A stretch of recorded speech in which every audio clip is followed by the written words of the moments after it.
बाबा एक स्वामी रामदेव दुनिया के सारे षड्यंत्रकारियों पर भारी पड़ रहा है। एक रामदेव के पीछे पूरे वर्ल्ड का मेडिकल माफिया, ड्रग माफिया, नशा माफिया और षड्यंत्रकारी शक्तियों को सपोर्ट करने वाला पॉलिटिकल माफिया स्वामी रामदेव, उसके पीछे वर्ल्ड की सारी शक्तिशाली साम्राज्यवादी ताकत, पूंजीवादी ताकतें, ऐसे कॉर्पोरेट माफिया, तमाम तरह के ये सारी षड्यंत्रकारी इंटेलेक्चुअल माफिया शक्तियां एक स्वामी रामदेव को बोले ये एक प्रतिमान है इनका, इसको गिराओ।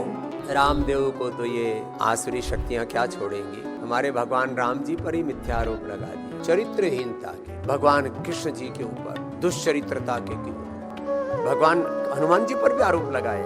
भगवान शिव जी को तो कितना नशेड़ी, गजेड़ी, भंगेड़ी, जो महायोगी, आदि योगी, जो सहज समाधि में रहते हैं। ब्रह्मा जी को अपनी बेटी के साथ दुराचार करता बता दिया। ऐसे बोल दो किसी के बारे में कुछ भी, आरोप लगाओ, भाग जाओ। कुछ लोग जो है भ्रांति फैला रहे कि पतंजलि का घी जो है सब स्टैंडर्डाइज है। मैंने कहा पतंजलि का घी पूरी दुनिया के लगभग 150 देशों में उपलब्ध है। लोग यहाँ से लेकर के जाते, एक बार जोरदार अभिनंदन करो। पूरी दुनिया के किसी भी लैब में चेक करवा लो। मैंने कहा पतंजलि के घी में कोई एक रत्ती भर भी कोई पशुओं की चर्बी दिखा दे, कोई आर्टिफिशियल कलर दिखा दे, कोई उसके अंदर ये जो दूसरे फैट होते हैं ना, एनिमल फैट या ये रिफाइंड ऑयल, कोई दूसरे सस्ते तेल दिखा दे, तो बोले पतंजलि के घी का आरएम वैल्यू कम मिला। तो मैंने कहा भाई आरएम वैल्यू क्या होता है? वोलेटाइल फैटी एसिड है। घी या तेल को गर्म करने पर कितनी जल्दी उड़नशीलता उसकी है, उसको आरएम वैल्यू बोलते हैं। तो पहली बात तो यह है, ये मैं आप सारे देशवासियों से आह्वान करता हूँ, इस समय पूरे देश में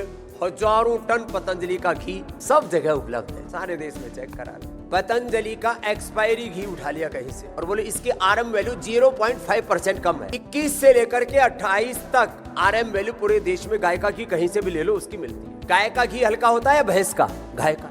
तो हल्के होने का प्रमाण है आरएम वैल्यू। जो जितना घुलनशीलता हो, जितना ज्यादा जल्दी डाइजेस्ट हो जाए, उसको कहते हैं आरएम वैल्यू। जो 0.5 आरएम वैल्यू कम भी बताया कि 24 होना चाहिए, 23.5 पाया गया और वो भी एक्सपायरी घी उठा करके। तीसरी बात, किस लैब में?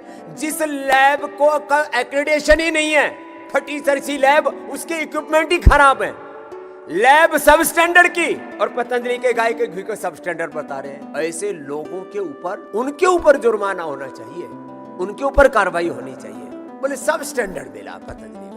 तो पतंजलि गाय का घी पूरे देश में और पूरी वर्ल्ड की एजेंसियों को मैं चैलेंज करता हूं, एक रत्ती भर भी पतंजलि के गाय के घी में कोई भी मिलावट दिखा दे, स्वामी रामदेव को फांसी पर लटका दे। लेकिन झूठा आरोप कोई किसी पर भी लगा दे। आज हमारे पास में लगभग 20 साल का डेटा है। पतंजलि का आरएम वैल्यू 24 से 28 के बीच रहता है। ये जो नेचुरल स्टैंडर्ड है उसका, ये गाय का घी, यही हम खाते हैं, यही सबको खिलाते हैं। हम जो अपने लिए प्रयोग करते हैं, पूरे देश को हम बाजार नहीं अपना परिवार मानते हैं, वही सबको उपलब्ध कराते हैं। ये गाय का घी ना, हम पहले ये जो भगवान को, ये गाय का घी हमने इसलिए रख रखा है कि हम यही खुद खाते हैं और 100% प्योरिटी है। आरएम वाला पूरा झूठ जो था वो मैंने पूरा पर्दाफाश पहले ही कर दिया।